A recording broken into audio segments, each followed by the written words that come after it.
Hello everyone, welcome to Neja Education.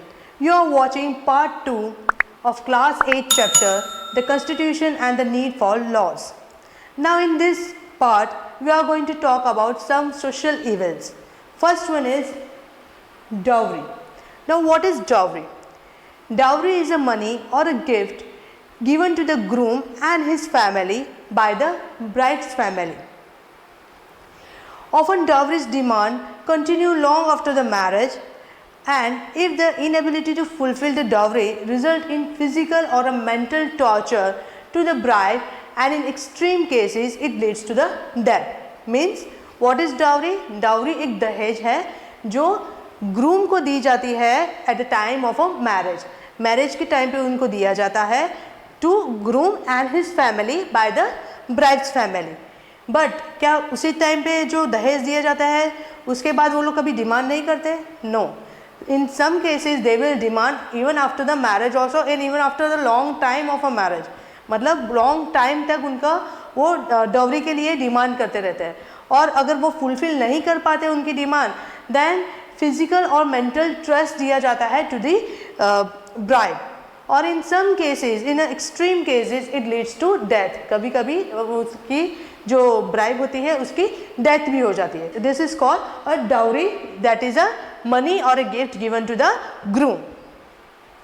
Now to curb the practices of a dowry, मतलब to prevent, to check, to restrain the practice of the dowry, what government has done?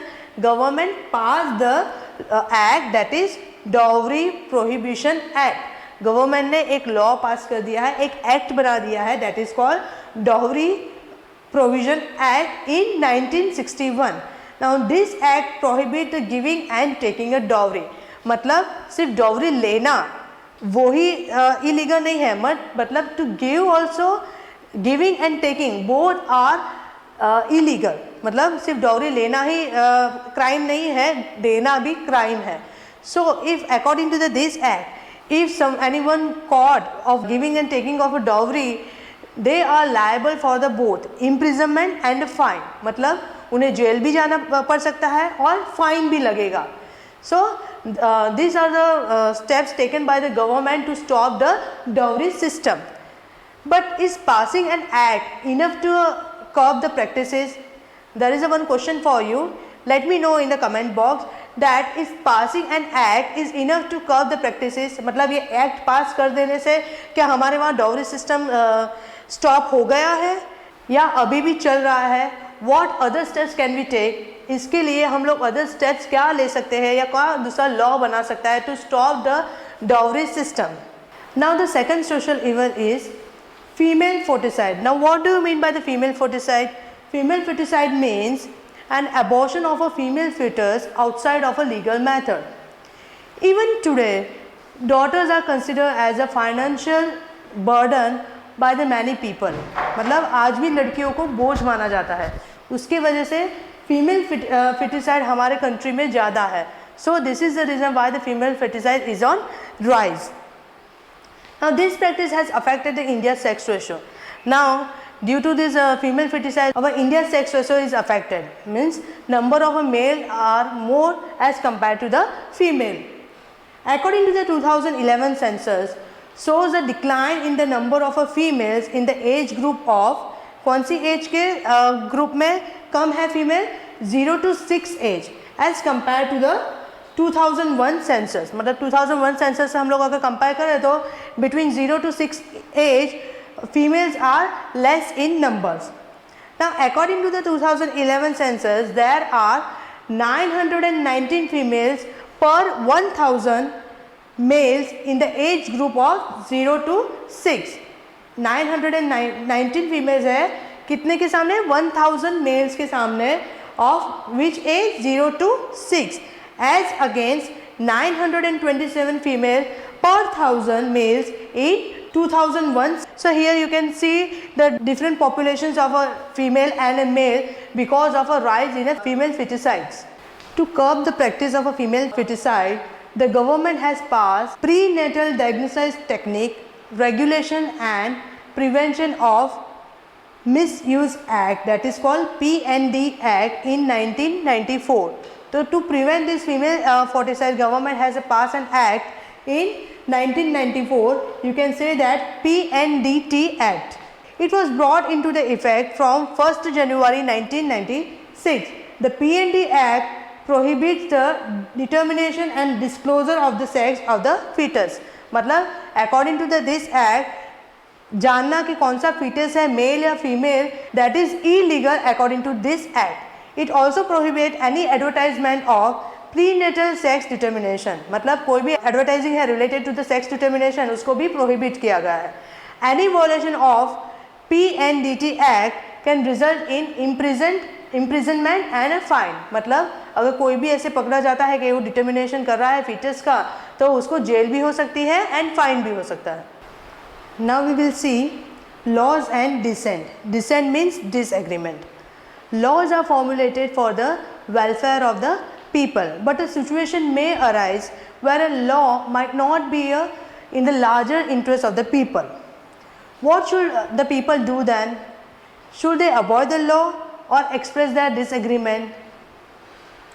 If we look at our history, we will find many instances where the people defied the laws for the larger good of the country.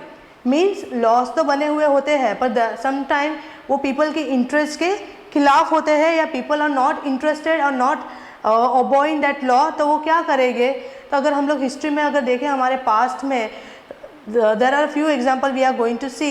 तो उसमें past में कैसे उन्होंने laws को protest किया है for the good for of the country. So that few cases we are going to see. Now we will talk about the salt Satyagraha of 1930. The British imposed a salt tax according to the which manufacture and sale of a salt became British monopoly.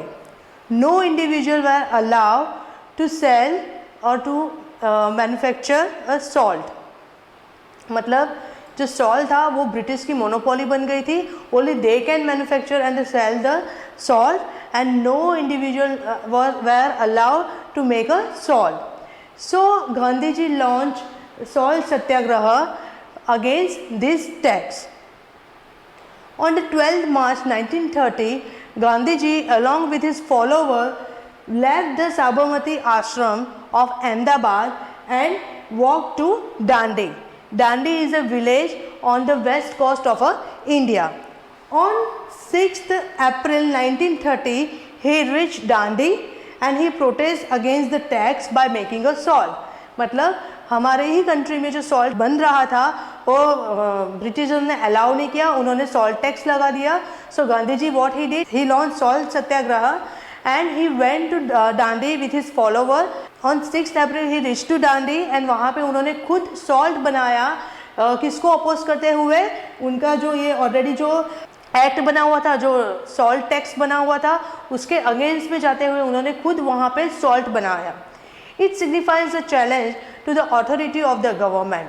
The Dandi march mark the beginning of the civil disobedient movement. What is civil disobedient movement? Civil disobedient means refusal of the citizen to obey certain laws. मतलब वो किसी जो certain laws already बनाए गए हैं उसको refuse करना, उसको ओबे नहीं करना, that is called civil disobedient movement. Now we will talk about anti liquor movement. Post independence India witness an anti liquor movement led by the womens in Andhra Pradesh. Anti liquor movement means वहाँ पे जो शराब की जो shops है वो बहुत ज़्यादा बढ़ गई थी, जिसकी वजह से कुछ वुमेन्स ने एंटी लीगर मूवमेंट स्टार्ट किया in Andhra Pradesh. They organize a large scale protest against the increase in the number of a liquor shop. मतलब बहुत सारी शॉप बनने लगी लीकर्स की वहाँ पे थी आंध्र प्रदेश में. उसके वजह से उन्होंने बड़ा प्रोटेस्ट, सभी जो ब्रेव वुमेन्स थी वहाँ की, उन्होंने प्रोटेस्ट लार्ज स्केल पर प्रोटेस्ट किया उसको. The licensed liquor shop had opened unauthorized counter to increase their sale of liquor. तो because of this reason people had easy to access the liquor. मतलब जो वहाँ पे की people थे उनको easily वो available liquor easily available हो रहा था. And because of this reason many poor people were wasting their money on a liquor. मतलब जो पुअर फैमिली से बिलोंग कर रहे थे वहाँ पे जो थे उनके जो पैसे थे वो मोस्टली वो लोग लिकर पे वेस्ट कर रहे थे. So some brave women decided to protest against the sale of a liquor. So they launched anti liquor movement. तो उन्होंने एंटी लीकर मूवमेंट को लॉन्च किया. But that they know that this protest is not an easy. वो easily they can not ban this liquor shop. Means government का वो main source था फॉर द रेवेन्यू. उनको वहाँ से टैक्स ज़्यादा मिल रहा था from the shop, this liquor shop.